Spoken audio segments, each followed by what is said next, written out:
Bonjour à tous, bienvenue sur cet épisode numéro 6 de Planet Watch. Ça fait un bon petit moment qu'on ne s'est pas parlé. Il faut dire qu'il n'y a pas non plus une actualité de ouf sur Planet Watch. Alors je vais faire un petit point quand même parce qu'il s'est quand même passé des trucs importants, entre autres bien sûr le fait que la corbeille des type 4 est vide et ça change quelque chose. Il y a le cours aussi dont on va un petit peu parler dans cet épisode, donc numéro 6 sur Planet Watch.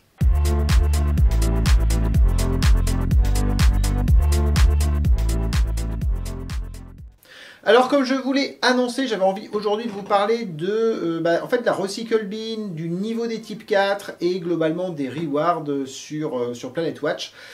Parce qu'il faut bien reconnaître qu'en ce moment c'est un petit peu décevant. Alors on va dire globalement ok, toutes les cryptos sont un peu décevantes. Mais en fait moi je tiens à remettre ça un peu en perspective d'un certain nombre de problèmes que je trouve dans le white paper de ce projet là. Et qui me déçoivent, je vous en ai déjà un peu parlé, mais je vais être un peu plus précis, peut-être un peu moins gentil cette fois sur le projet, même si malgré tout, et je tiens à le rappeler, je trouve que l'idée d'aller capter de la donnée de qualité de l'air au niveau mondial à cette échelle et tout, c'est juste une idée qui est absolument géniale, sur laquelle on peut faire à la fois progresser la science, mais sur lequel on peut aussi trouver des moyens de monétiser cette donnée-là de façon assez intéressante et innovante.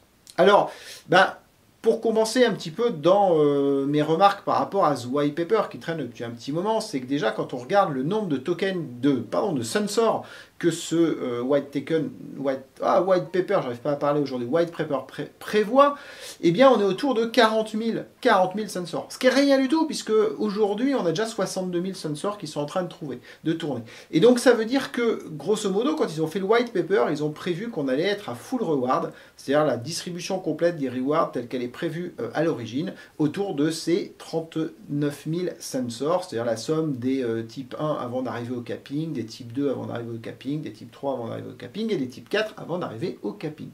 Alors, on va dire que si le réseau avait grossi de façon très très lente, eh bien ça poserait absolument aucun problème. Déjà parce qu'il y a ce mécanisme de recycle bin qui à mon avis est très négatif, on va en reparler, mais qui existe. Et puis on aurait peut-être eu une diminution progressive du nombre de rewards, en passant par exemple, si on prend les types 4, de 23 à 20, puis à 18, puis à 17 planètes par jour, ce qui, avec une croissance du planète qui aurait pu être soutenue par une vente de données, pouvait être quelque chose qui avait tout à fait du sens et qui avait un équilibre économique qui fonctionnait. Voilà. Donc ça aurait pu se voir comme ça, mais à condition de considérer qu'en effet, il se lançait dans un projet qui globalement n'allait pas marcher très efficacement, puisqu'il y aurait peu de Sunsor sur le marché. Or, c'est pas du tout ce qui s'est passé, et c'est assez logique, puisque quand on démarre sur une blockchain dans l'IoT, c'est justement pour que ça accélère très fort. Et oui, je suis d'accord, ce projet est un des premiers, donc on n'a pas énormément de recul, mais quand on regarde ce qui se passe, par exemple, sur Helium, on voit quand même que la traction, elle est énorme dans ce domaine-là, et puis avec les montants et la croissance qu'il y avait sur les cryptos l'année dernière, c'était difficile d'imaginer que ce n'est pas une traction qui soit très forte aussi sur ce projet. Donc, à mon sens, prévoir tout un équilibre avec une base de forecast de 39 000 Sunsor au maximum, c'était pas très malin, d'autant que 39 000 Sunsor, si on les répartit sur la planète, on couvre pratiquement rien. Or, l'intérêt de ce projet-là, c'est bien d'avoir des centaines de milliers de Sunsor répartis sur la planète pour avoir une granularité de l'information de la qualité de l'air qui soit la plus large possible. Donc, grosso modo, je le dis clairement, 39 000 Sunsor, c'était une connerie. Voilà. Alors, la conséquence de cette connerie-là, elle est globalement assez large, parce que déjà ça veut dire qu'on a beaucoup plus de Sunsor qui sont disponibles et donc ça va avoir un impact important sur les rewards. La deuxième connerie qui est en place sur ce white paper, c'est la mise en place de ces recycle bin. Alors le concept de la recycle bin, c'est de dire que comme au début il y a moins de Sunsor que les 32 000 qu'on a prévu au départ, on ne va pas distribuer l'ensemble des rewards qu'on a prévu de distribuer. Et donc par conséquent on va les garder pour plus tard. Ça part d'un bon principe, mais en fait le meilleur principe qu'on puisse avoir, c'est plutôt de dire on va avoir une distribution de tokens qui est prévue, ce qui est classique, X millions de tokens qui sont distribués par jour, mais sur ces tokens-là, on va les répartir en fonction du nombre de devices qui est actuellement online. ce qui se passe de façon classique. Alors c'est un super bénéfice pour les premiers qui arrivent sur le réseau, bien entendu, et mais tant mieux quelque part, hein, parce que normalement à ce moment-là, le cours de token est plutôt bas. Ce qui est assez bizarre, c'est qu'on va dire qu'il était plutôt haut au début. Bon, on pourra en reparler encore de cette histoire-là tout à l'heure. Mais globalement, c'est un concept qui est assez classique.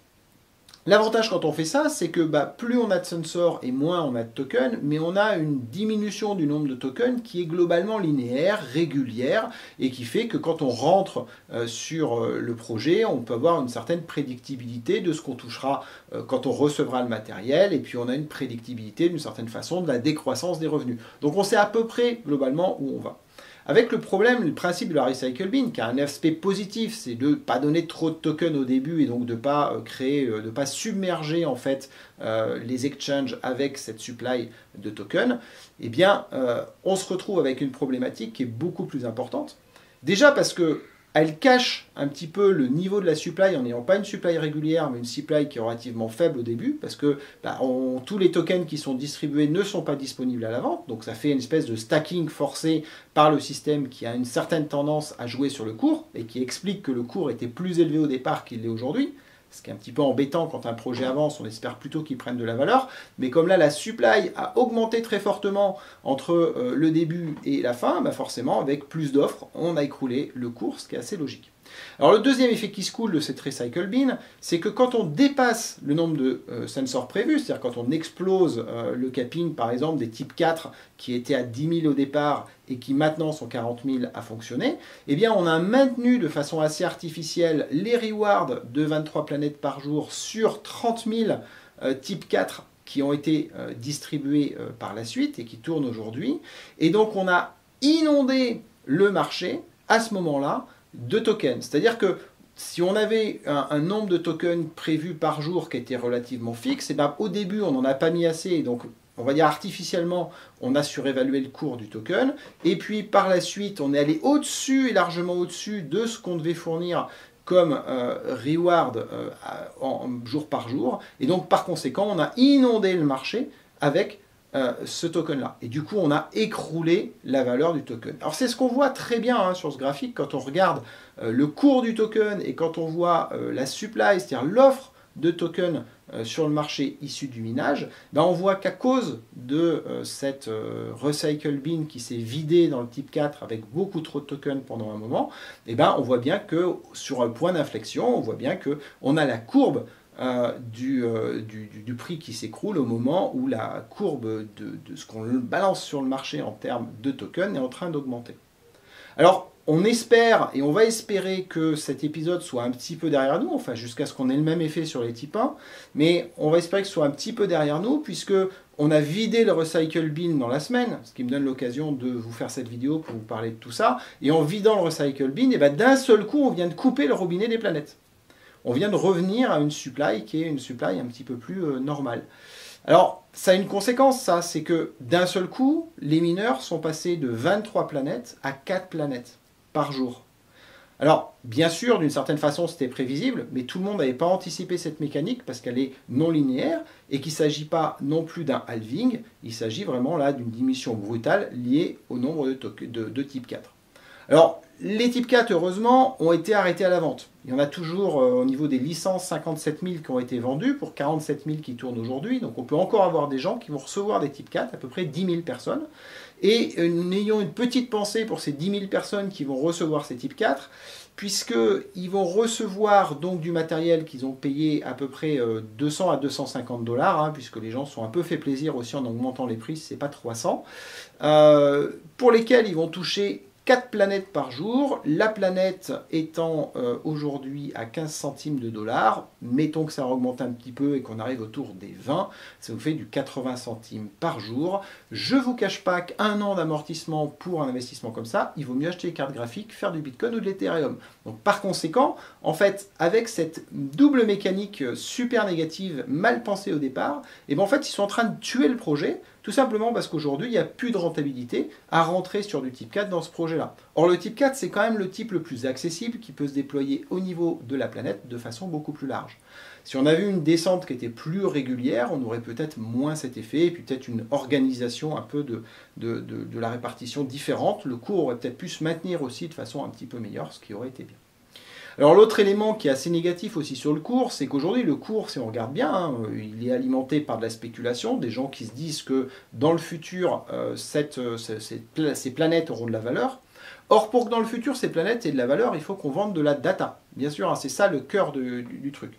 Alors ça, c'est aussi quelque chose sur lequel je suis très triste. C'est-à-dire que pour moi, l'équipe qui gère le projet, sa seule occupation de la journée, ça devrait être de chercher des débouchés pour la data. Globalement, ça devrait être ça. Parce que c'est ça qui va faire la valeur de la donnée. Moi, je n'ai rien entendu sur ce sujet-là pour l'instant, enfin quelques vagues expérimentations à droite, à gauche et compagnie, mais rien qui soit vraiment scalable et qui ait vraiment du temps. Donc ça m'inquiète aussi un petit peu. Donc il y a ce côté spéculation qui du coup, comme on ne les entend pas, il diminue puisque finalement le token est moins intéressant. Il y a le côté... Est-ce que le token est accessible? Bon, pour l'instant, on a un nouvel exchange qui arrive, mais on ne va pas dire que c'est un exchange qui soit super folichon, donc c'est pas forcément ça qui va amener un gros volume non plus. Bien entendu aussi, en ce moment, les cryptos sont pas à fond non plus, donc c'est pas non plus exceptionnel, mais quand même, le planète a été divisé par 2, 2,5, ce qui n'est absolument pas le cas du Bitcoin sur la même durée. Donc on est quand même plutôt sur une tendance qui n'est pas très positive.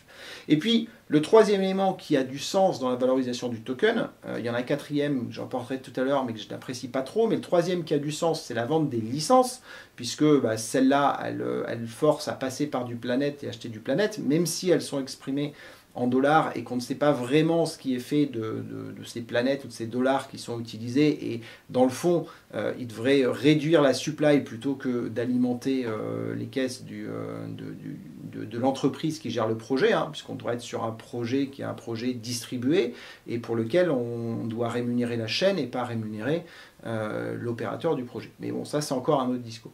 Et en fait, du coup, l'achat de ces licences, c'est quelque chose qui va générer de la demande au niveau de la chaîne, donc au niveau des planètes, et donc par conséquent, créer une demande en face de l'offre qui est là. Et ce qui est intéressant aussi, c'est que on voit que le fait d'avoir bloqué les types 4 pour essayer de réparer la connerie qui fait que ça a été progressé trop vite et que le truc allait s'écrouler derrière quand le recycle bin était vide et ainsi de suite, le fait d'avoir bloqué l'arrivée des types 4, ça a aussi écroulé l'achat de licence. Et en écroulant l'achat de licence, derrière, on s'est retrouvé dans une situation aussi où on a une demande qui était moins forte. Donc quand vous regardez tout ça, vous voyez qu'on est sur un token sur lequel on a une offre qui a augmenté de façon anormale liée à ce système de recycle bin, qui est déjà relativement élevé. On a une demande qui s'est affaiblie parce que les types 4 n'ont plus aucun intérêt économique, les types 2 ne sont pas disponibles, les types 1 sont déjà saturés, les types 3 sont déjà saturés. Et donc, moi, je me pose vraiment la question de savoir comment va évoluer ce projet. Alors, étant dans le projet, avec quelques petits matériels, je dirais qu'ils sont déjà amortis d'une certaine façon. Tous les planètes qui vont arriver aujourd'hui sont toujours des planètes en plus qui sont intéressants, et même si ça ne représente pas grand-chose, je vais contribuer à quelque chose qui amène des informations, des données sur la qualité de l'air, avec un feedback assez pratique au quotidien. Moi, je trouve ça plutôt cool, et je ne vais pas sortir du projet, il n'y a pas de raison pour ça. Je vais bien continuer dans le projet. Mais maintenant, pourquoi j'investirais en fait? Quel est l'intérêt d'aller investir dans ce projet-là? Sur les types 4, il n'y en a plus, c'est pas rentable. Sur les types 1, d'ici à ce qu'on le reçoive, ce sera plus vraiment rentable. Il y aura sans doute encore un peu de rentabilité, mais beaucoup moins. Les types 3, c'est plus intéressant non plus. Il reste les types 2 qui seront sans doute quelque chose d'assez intéressant pendant quelques mois et sur peut-être lequel j'aurai envie de rentrer. Mais voilà. Et du coup, c'est quoi l'avenir du projet? Et moi, c'est vraiment la question que j'ai envie de poser à l'équipe projet. C'est, les gars, ok, vous aviez prévu 39 000 sensors, on en est à 62 000, il y a pratiquement plus de rentabilité. Un projet comme ça, c'est 500 000 à 1 million de devices dans le monde pour qu'il y ait du sens. Donc c'est quoi le truc? Comment vous allez gérer ça? Et quand est-ce que vous décentralisez vraiment le truc pour que éventuellement la communauté elle puisse proposer des solutions? Parce que là, on a un vrai problème de proposition de solutions. Il n'y a rien qui a bougé depuis 6 mois. Voilà. Donc, voilà, je suis un peu très déçu en fait de comment le projet avance, alors que le concept est particulièrement intéressant à mon sens. J'espère que ça va redresser un petit peu les choses et puis que le but de ce projet, ce n'était pas le quatrième levier que j'ai évoqué tout à l'heure, à savoir uniquement nous vendre du matos en prenant un pourcentage par la boîte qui est au milieu, de façon à pouvoir se payer des vacances au soleil. Parce que bon, si c'était ça l'objectif, je pense qu'il est globalement atteint. Voilà, mais honnêtement, acheter du matos en dollars pour passer par des planètes, pour créer de façon temporaire une demande complètement artificielle, pour peut-être profiter de ça, pour aller vendre des planètes qu'on récupère, puisqu'il y a un 25% ou 20% qui est récupéré au passage, et donc écrouler le cours derrière en augmentant la supply. Si c'est ça l'objectif, je trouve que c'est sans aucun intérêt, que c'est vraiment... c'est pas une bonne façon de faire, c'est pas une bonne façon de concevoir un projet crypto et de le financer.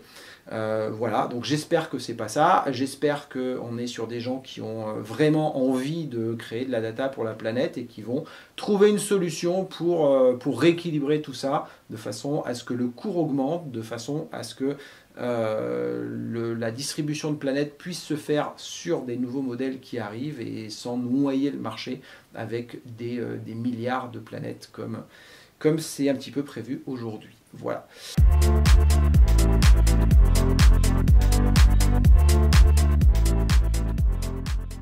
Sur ce, écoutez, je vous donne rendez-vous pour un prochain épisode, je ne sais pas trop quand j'aurai quelque chose à vous raconter. Comme pour l'instant, comme je vous l'ai un petit peu dit, je pense que soit il y aura une grosse actu intéressante qui remettra les choses en place, soit je pense qu'on va vers un truc où il n'y aura plus vraiment d'actu intéressante, si ce n'est pour éventuellement faire un peu d'ironie ou se moquer, auquel cas ça ne m'intéressera pas forcément de publier. Voilà, donc je vous dis à bientôt quand il se passera un truc bien intéressant à vous raconter sur Planet Watch. Ciao!